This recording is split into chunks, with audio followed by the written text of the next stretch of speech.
There's this deep-seated thing in us, isn't there? This need to understand how things work. Fairness, justice, just the basic mechanics of the world. You've probably wondered about it yourself. We're diving headfirst into something really thought-provoking. We've got chapter 73 from Judgment of God, Built for God, the BFG movement. Right, the BFG movement. They seem to be about presenting the gospel in a contemporary way. Exactly. And this chapter frames itself as a kind of Christian take on the Tao Te Ching, a different expression, they call it, of God's love aimed at restoring truth. And what's really grabbed me about it, beyond the interfaith angle, is how it deals with divine judgment. It uses these paradoxical statements. Yeah, not just laying it out straight. No, it makes you stop and think, okay, what does judgment really mean here? And it connects those thoughts back to Christian teachings. Totally. So our mission for this deep dive really is to unpack these ideas. They might seem surprising, maybe even challenge how you think about judgment. And hopefully pull out some practical insights too. Things you can actually use day to day. That's always the goal, isn't it? Absolutely. Okay, so it kicks off right away with this line about boldness. The bold who are brave will die by the sword. The bold who are careful will live. Wow. Yeah, that definitely makes you pause. Brave dies, careful lives, but both are bold. Right. It immediately made me think of, the Christian idea of taking up your cross, like in Luke. Well, it's not about being some kind of reckless action hero, is it? It's more that steady, faithful living. Maybe real courage isn't being fearless, but being smart about how you act. That's a great connection. Considered faithfulness, not just impulse. It reminds me of Peter, actually, Matthew 26. Oh, when he draws the sword. Exactly. He's bold, defending Jesus, but Jesus rebukes him. It suggests God's way isn't always about meeting force with force, Yeah. Definitely not the obvious reaction. And the source material in its renewal part, it has this mindset principle. Boldness and caution in action. Okay, so it's explicitly naming that tension. And the aim it gives is wisdom in boldness, balancing courage with careful discernment. I like that. It draws a line between just being reckless and being thoughtfully bold. Reckless is impulse, maybe harmful.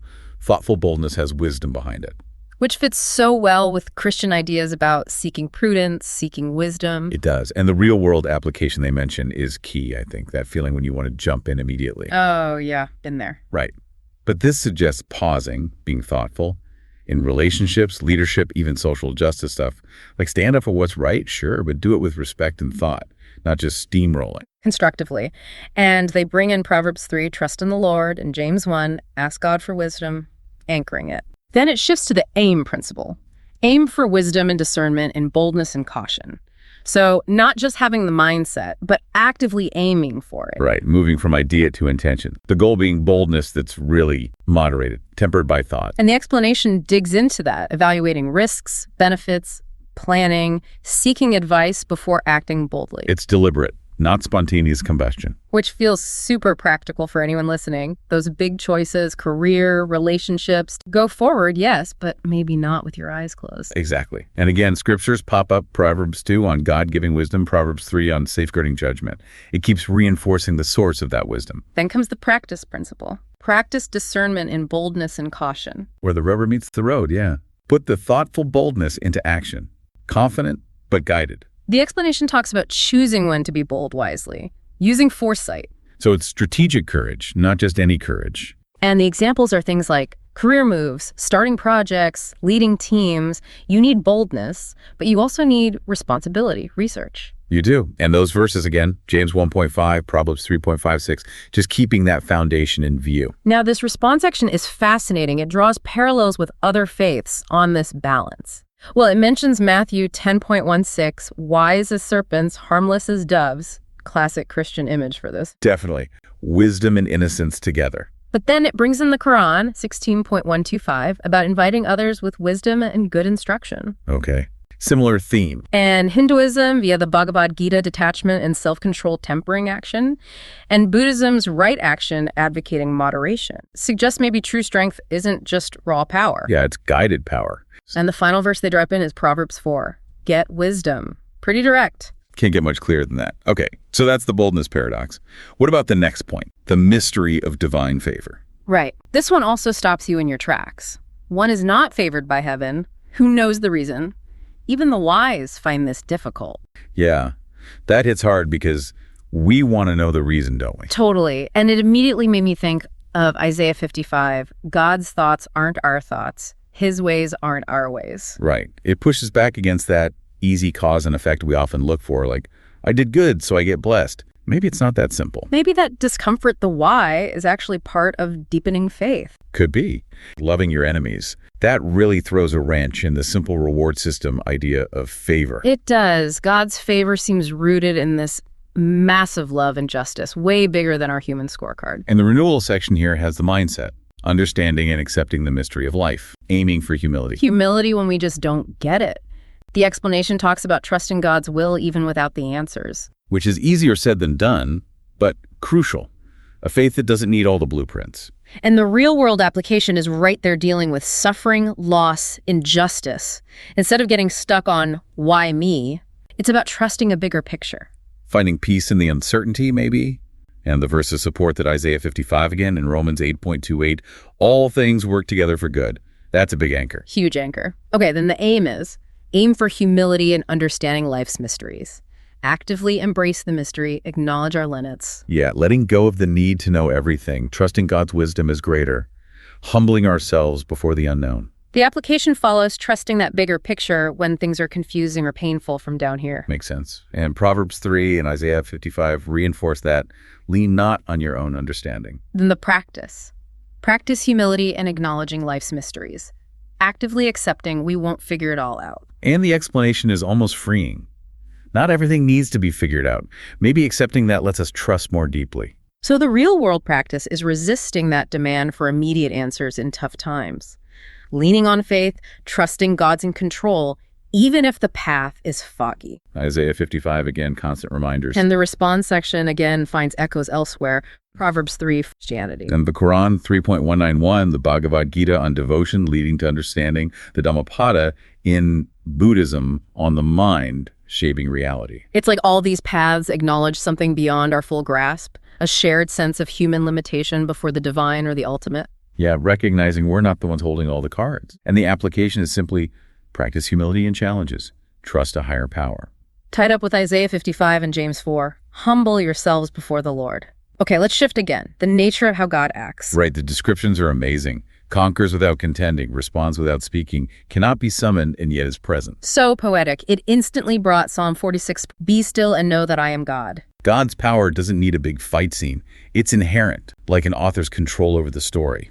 Subtle, but total. That story in 1 Kings with Elijah. God wasn't in the wind, the earthquake, the fire. But in the still, small voice? Exactly. Divine action can be quiet, almost invisible sometimes. So the renewal mindset is God's sovereignty, conquering without contending, aiming for trust in God's unhurried, complete control. Unhurried. That's key. The explanation stresses God's absolute sovereignty, but his work is often quiet, gradual, not our pace at all. Which makes the real-world application so relevant for us, right? Trusting God's timing in this crazy, fast world, finding peace when things feel uncertain. Knowing work is being done even if we don't see it. Psalm 46 again and Isaiah 40. Waiting on the Lord renews strength. Powerful promises. Then the aim. Aim for patience and trust in God's sovereignty, actively resting in his timing. Resisting that urge to push, to force our own schedule onto things, trusting the bigger plan. The real-world practice is learning to wait. For change, healing, whatever it is. Resisting the urge to take over, which is hard. But Psalm 46 and Ecclesiastes 3, he has made everything beautiful in its time. Remind us of that divine timetable. Then practice. Practice patience and trust in God's timing. Actively waiting. And the explanation highlights God's wisdom and patience. We're invited to reflect that. Resist forcing things or getting discouraged while we wait. So the application is keep praying, keep bringing things to God, but then release the outcome. Trust his timing. Sounds like it. Resting in his wisdom. And Psalm 27, wait for the Lord, and 2 Peter 3 on God's patience provide that encouragement. And again, the respond section finds connections. Psalm 27, Quran 2.153, Hindu karma yoga, Buddhist right effort, and mindfulness. All pointing towards accepting a larger process, an unfolding that's not entirely in our hands, especially during times of waiting. It is fascinating. So the application is trusting that unfolding in prayer, career, relationships, seeing a bigger timing at play. And Ecclesiastes 3, a season for everything, plus Romans 8.28 tie that together. Trust the process, God's working in it. Okay, final piece. This idea of inescapable but merciful judgment. Yeah, that paradox, again, it says God does not rush things and yet fulfills that patience we just talked about. Right, then it hits with the heavenly net is wide and vast, and yet nobody can slip through it. Whoa. That's a powerful image. The net. It connects to Christian ideas of final judgment, like in Romans 14 or Revelation 20. Everyone is accountable. And this is crucial, held in tension with God's grace, right? The net might be inescapable, but mercy is still central. Absolutely essential point. Justice and mercy together.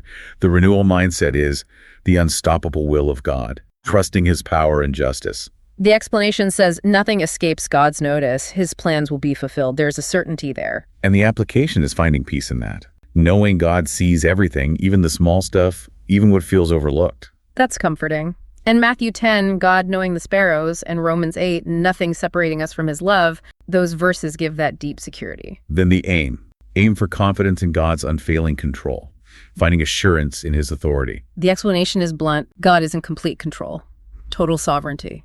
Which can be a huge source of peace, especially in crises. When everything feels chaotic, remembering that ultimate control. And Romans 8.28 and Matthew 10, again, God works for good. He knows the details. Constant reassurance. Then practice. Practice confidence in God's sovereignty, actively choosing to trust his control in every area.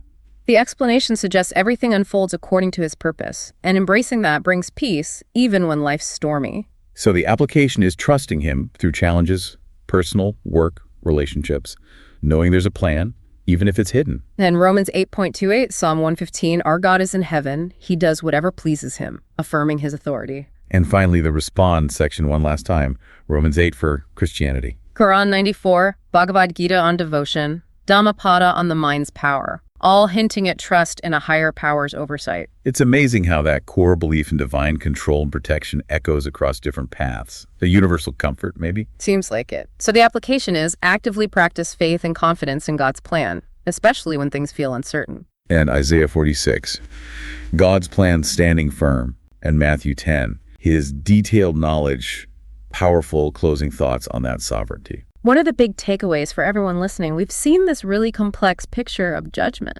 Yeah, not just punishment. It's this weave of divine wisdom, incredible patience, inescapable justice, but always shot through with mercy. And those recurring themes? The balance of boldness and caution. The humility needed when facing mystery. Trusting God's timing, not ours. And that deep confidence in his sovereignty. And it's really striking how these ideas pop up across different spiritual traditions, isn't it, in the respond sections? It really is. It hints at maybe some universal truths about how things work or how we relate to the ultimate. Which leads to a big question for you listening. How might this wider view of judgment as wisdom, patience, justice, and mercy shift how you see your own life, your own actions, your trust? It's worth pondering, where could you maybe use a bit more wisdom in your boldness? Or more humility when you don't have the answers. Or practice more patience, or lean more into trusting that bigger plan. Exactly. So maybe the final thought is, what specific part of this deep dive resonated most with you right now? And what might be one small step you could take to explore that resonance a bit further? It's always a journey, isn't it? Continuous reflection.